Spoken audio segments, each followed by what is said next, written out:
Boker Tov Rabotai, on va parler d'une mitzvah qui est très importante, mais très étonnante. On est veille de Kippour, et la halakha dit que celui qui mange bien la veille de Kippour, c'est-à-dire le 9 Tishri, on considère comme si il a jeûné le 9 et le 10. Et là, la question qui peut se poser, depuis quand on nous dit mange bien, et ça a le même potentiel que pratiquement le jour de Kippour. Tu as jeûné 2 jours. La Gemara elle a fait un limoud. La Torah elle a dit, alors vous devez jeûner le 9. On dit, mais c'est pas vrai, c'est pas le 9 qu'on jeûne, c'est le 10. Alors on dit, à partir du moment, on parle du jeûne du 10. Et on a dit, le 9, c'est pour nous dire que quoi hein? Celui qui mange, parce que le jeûne, c'est pas le 10, c'est le 9, on considère comme s'il a jeûné le 9 et le 10. Alors, sur cette halakha-là, il y a beaucoup de détails pour parler du potentiel de ce jeûne-là, mais nous, on va parler un petit peu comment c'est possible. On me dit, mange bien, et avec ça, tu vas gagner gros. Rabota, il faut savoir une chose, c'est que, Baruch Hashem, nous, en Israël, on a 613 mitzvot. Bien sûr, il faut les étudier, il faut les connaître et les appliquer. Certains, on peut les faire, d'autres, on ne peut pas les faire, mais en tous les cas, on a une obligation de les connaître et chaque mitzvah, elle a une grande importance.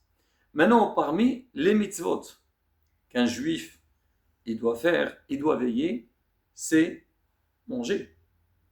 C'est vrai manger, c'est matériel, c'est pour le corps, mais c'est lié avec beaucoup d'halachot. 2 points.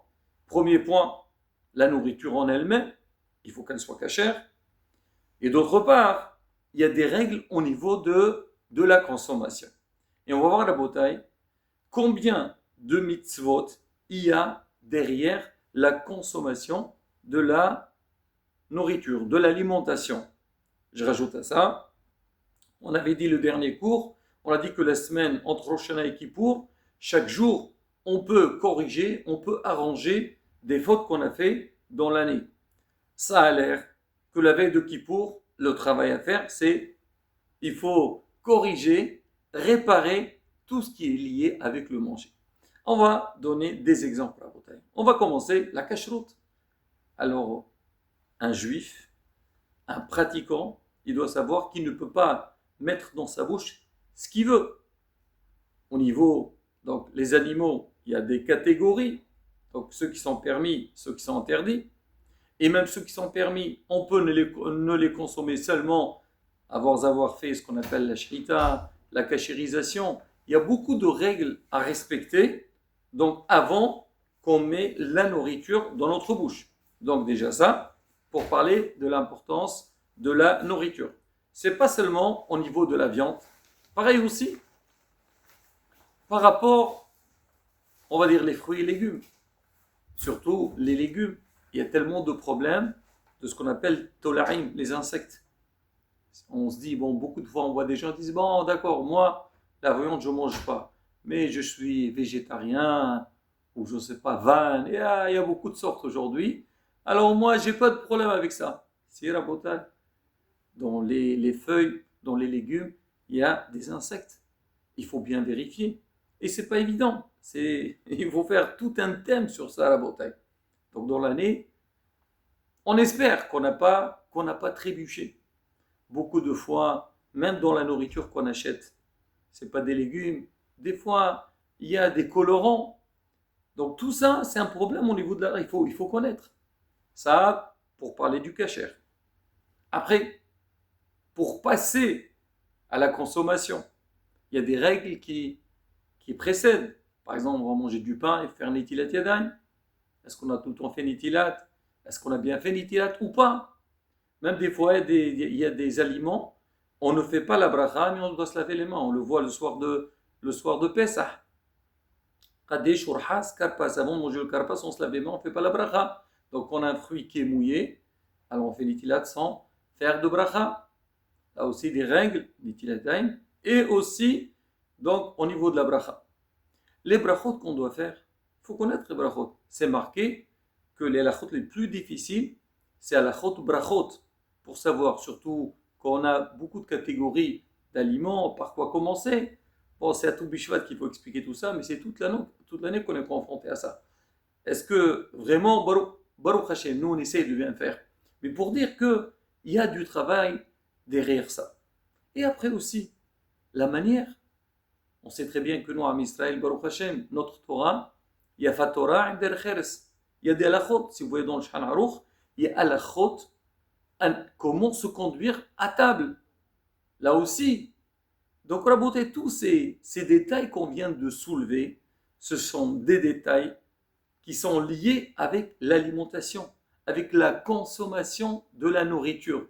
Alors on pourrait bien comprendre que si aujourd'hui on nous dit celui qui mange bien la veille de Kippour, on considère comme s'il a jeûné la veille de Kippour et le jour de Kippour, ça a un grand sens.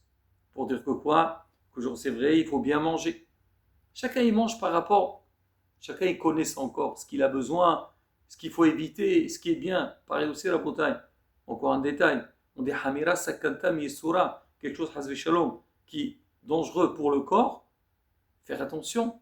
Pareil aussi, si c'est quelque chose qui n'est quelqu'un, il n'a pas le droit de manger certains aliments, même si c'est cachère, faire attention. Non, interdit, c'est interdit. Et la règle l'endre dans ça. On le voit déjà le jour de Kippour. Il y a des personnes que leur état de santé ne leur permet pas de jeûner. On leur dit vous avez le droit de manger. Mais il y a des règles, comment consommer. Bon, ça aussi encore à bouteille, c'est encore un autre sujet. Mais quoi qu'il arrive, donc on est confronté à beaucoup de détails qui sont liés avec la consommation, avec le manger. Et c'est pour ça, l'occasion c'est aujourd'hui. Donc on essaye, c'est marqué dans la chasse, c'est bien si on peut faire motzi. Celui qui peut faire toutes les séances le matin, le midi, pourquoi pas, mais au moins un des trois. Mais faire attention, dit-il à Tiadaïm, faire la bracha, qu'on mange les brachot avant, birkat Amazon, à table aussi, que ce soit une ambiance qui est propre, qui est correcte. Rabotai, on gagne énormément. Et je finis avec ça. On sait très bien les brachot. Déjà, on a fait une étude. Quand Akash Baruch il demande, le peuple d'Israël dit qu'est-ce qu'Hachem il vous demande seulement de le craindre. Et là-bas, Hachamim, ils ont dit, là-bas, la Torah dit Ma Hachem Eloch Hasholmen, Ma al-Techrema la Mea. C'est quoi Mea? Sans brachot. À travers les brachot, on peut avoir Irat Shamaim. Pareil aussi, une fois il y avait une épidémie, que Dieu nous préserve, donc on avait instauré de faire 100 brachot tous les jours, et Baruch Hashem, l'épidémie s'est arrêtée.